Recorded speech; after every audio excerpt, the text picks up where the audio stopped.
On ouvre à présent une page de l'histoire. On célèbre cette année les 50 ans de mai 68, une fièvre révolutionnaire qui s'est emparée de la France. Mais l'Afrique n'est pas en reste. Au Sénégal, la révolte a grondé aussi. Omar Blondin Diop a incarné cette époque de Paris à Dakar. Il est mort à 26 ans. Le réalisateur Vincent Mécène s'est réapproprié son histoire. Dans un film et une exposition, Omar en mai, il a rencontré ses frères. Regardez.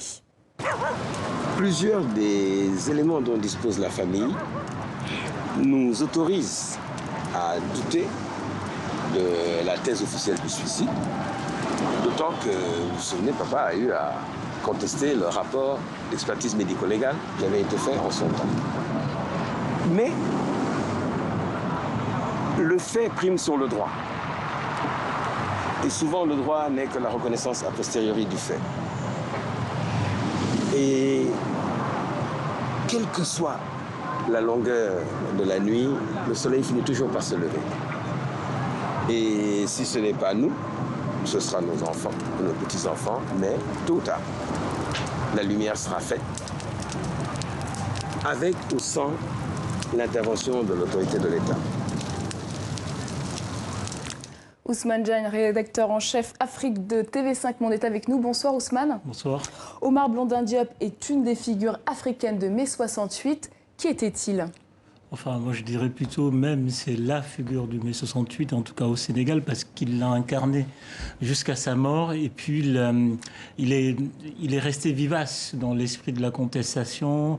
Et quelque part, il est une sorte de figure tutélaire pour toutes les autres contestations qui ont eu lieu au Sénégal et en Afrique de l'Ouest. Omar Blondin Diop était un étudiant, étudiant en philosophie à Nanterre.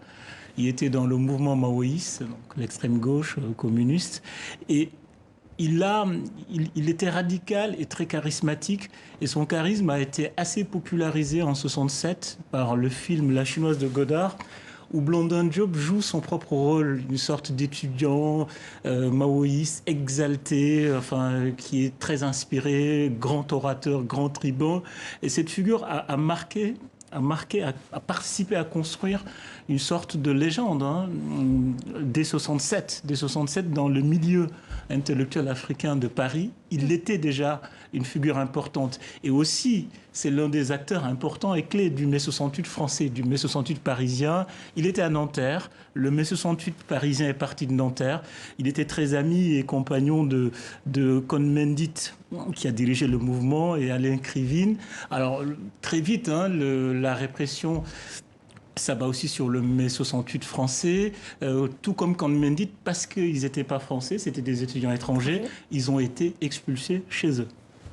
Et aussi au Sénégal, les étudiants sont en révolte. Qu'est-ce qui a déclenché le vent de la contestation ? Alors, les raisons sont assez différentes du mai 68 français, même si plus tard, elles vont se rejoindre. Les étudiants, alors à la rentrée 67, l'État, parce qu'il y a une crise économique, le Sénégal était très dépendant de l'arachide.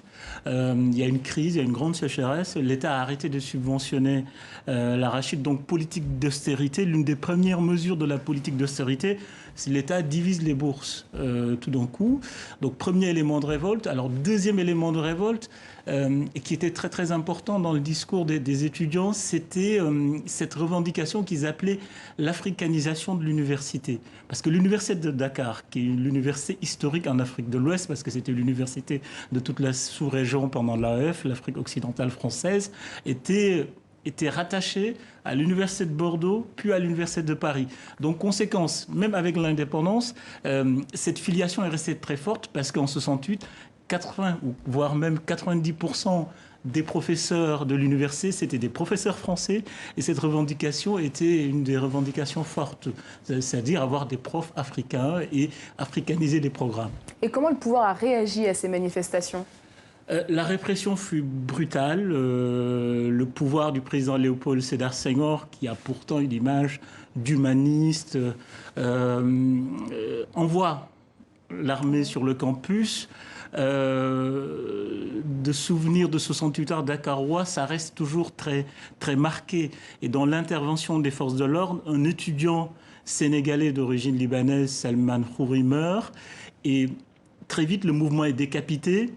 Les principaux leaders sont enrôlés dans l'armée, envoyés dans le sud du pays. Pourquoi dans le sud du pays? Parce que c'était un front, le sud du pays, la Casamance, frontalier avec la Guinée-Bissau. À l'époque, il y avait une guerre entre les Portugais et le mouvement indépendantiste du PAIGC. Et un étudiant, perdra la vie d'ailleurs dans ces combats-là. Et comment cette révolte va se transformer en crise sociale qui a failli emporter le pouvoir de Senghor?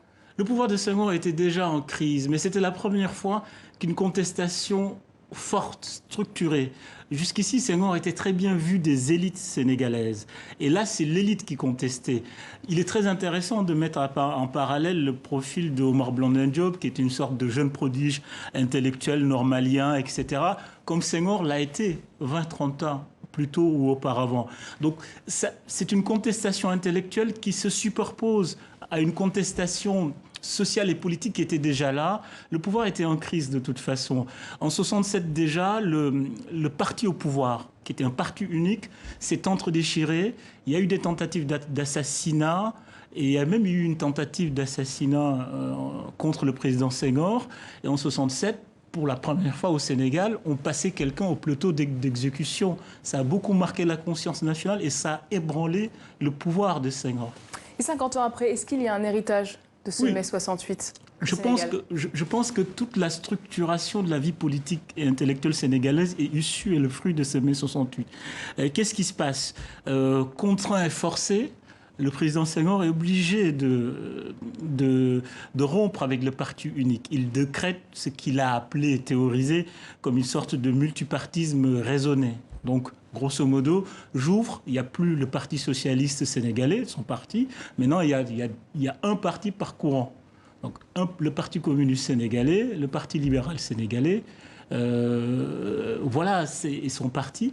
Donc ça, c'est un héritage très important. Deuxième héritage, à un moment donné, il a fallu libérer les acteurs politiques parce qu'on ne pouvait plus laisser autant de militants politiques, autant de jeunes au bagne, le fameux bagne de Kédougou au sud du pays. À un moment donné, ces gens-là, tous ces prisonniers politiques, il a bien fallu les libérer. Ils ont constitué un peu l'ossature de la gauche sénégalaise dans un premier temps, en rejoignant les étudiants qui étaient dans la clandestinité. Et puis l'autre héritage qui va être important, c'est l'héritage du professeur Cheikh Anta Diop. Aujourd'hui, il faut savoir que le parti politique qui est le RND, le Rassemblement national démocratique, qui est l'héritier politique de Cheikh Anta Diop, est dirigé par le frère d'Omar Diop, d'Omar Diop Blondin, Diallo Diop, qui était en même temps en prison que son frère Omar Blondin Diop. Merci beaucoup Ousmane pour votre éclairage.